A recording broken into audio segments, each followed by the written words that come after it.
Hello বন্ধুরা, আজ আমি তোমাদের জন্য গাটি কচুর এমন একটা রেসিপি নিয়ে এসেছি যেটা খেতে অসাধারণ লাগে এবং এটা তো স্ন্যাক্স হিসেবে তো দারুণ লাগেই, আবার গরম ভাতের সঙ্গেও কিন্তু জাস্ট জমে যায়। এটা তোমরা কিন্তু বাড়িতে অবশ্যই ট্রাই করো। আমি কথা দিচ্ছি এই রেসিপিটা তোমাদের সত্যি ভালো লাগবে। আর এই রেসিপিটা যদি তোমরা একবার বাড়িতে তৈরি করো তাহলে মনে হবে বারবার তৈরি করে খাই, এতই সুন্দর লাগে রেসিপিটা। অ্যাজ আ স্ন্যাক্স হিসেবে গরম ভাতের সঙ্গে তো ভালোই লাগে। তো চলো রেসিপির দিকে যাই।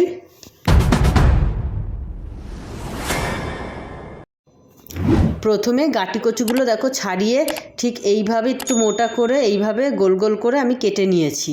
তোমরা তোমাদের মতন করে একটু পাতলাভাবেই কাটবে, বেশি মোটা করে কাটবে না, কেটে নেবে। এদিকে আমি একটা কড়াতে একটু জল দিয়ে তার মধ্যে সামান্য নুন দিয়ে দেব। দিয়ে এবার ওই যে গাটি কচুগুলো আমি কেটে ধুয়ে রেখেছিলাম সেগুলো দিয়ে দেব সেদ্ধ করতে। এগুলোকে আমি দিয়ে সেদ্ধ করব। এটা সেদ্ধ ঠিক 90% হবে, ফুল সেদ্ধ হবে না, আবার একদম কাঁচাও থাকবে না। 90 থেকে 95%-এর মতো আমরা সেদ্ধ করে নেব।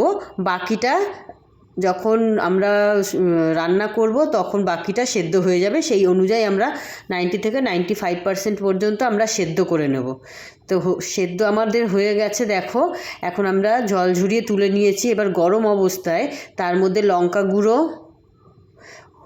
হলুদ গুঁড়ো ও নুন সবই পরিমাণ মতন তোমরা দেবে। নুন, হলুদ, লঙ্কা গুঁড়োটা দিয়ে এটাকে ভালো করে মিশিয়ে নিতে হবে। সব গাটি কচুর গায়ে যেন লেগে যায় সেইভাবে ভালো করে মিশিয়ে নেবে। এদিকে আমরা আবার কড়া পরিষ্কার করে তার মধ্যে সরিষার তেল 2-3 চামচ দিয়েছি। তার মধ্যে সর্ষে হাফ চামচ, জোয়ান হাফ চামচ এবং জিরে হাফ চামচ দিয়ে এটা আমরা তেল গরম হয়ে গেলে ফোড়নে দিয়ে দেব।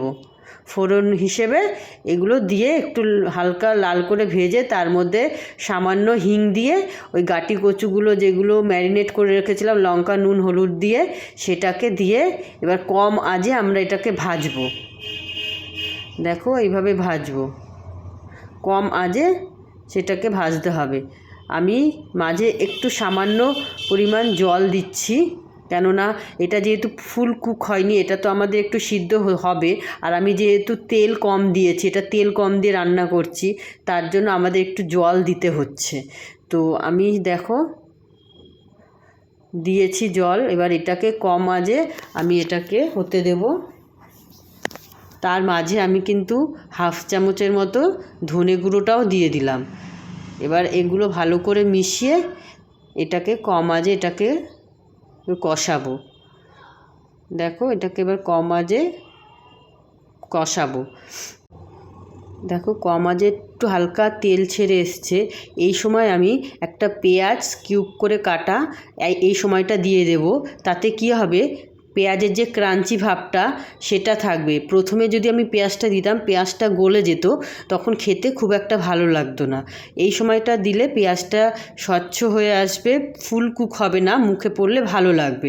তার জন্য এটা অ্যাজ আ স্ন্যাক্স হিসেবে খাওয়া যায় বলে এটা যখন মুখে পড়বে তখন ভালো লাগে। এরপরে আমরা দিয়ে দেব একটা হাফেরও হাফ লেবু রস আমরা এর মধ্যে দিয়ে দেব।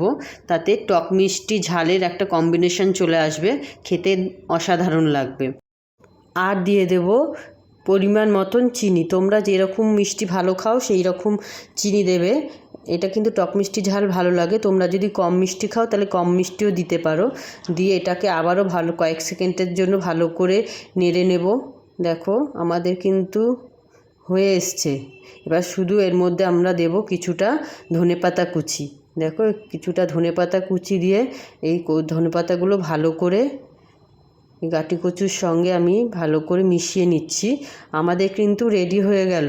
এই রেসিপিটা অ্যাজ আ স্ন্যাক্স হিসেবে দারুণ লাগে, আর গরম ভাতের সঙ্গেও খেয়ে দেখো, ওটাও কিন্তু খুব সুন্দর লাগে খেতে। তো দেখো এবার আমরা এই রেসিপিটা সার্ভ করে নিচ্ছি বাটিতে। দেখো আমরা সার্ভ করে নিচ্ছি।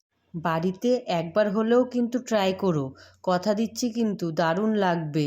তো চলো আমাদের কিন্তু গাটি কচুর এই রেসিপি রেডি। দেখো তো আজকের জন্য কিন্তু এটুকুই, দেখা হবে নতুন কোনো রেসিপি নিয়ে। তো টাটা বন্ধুরা।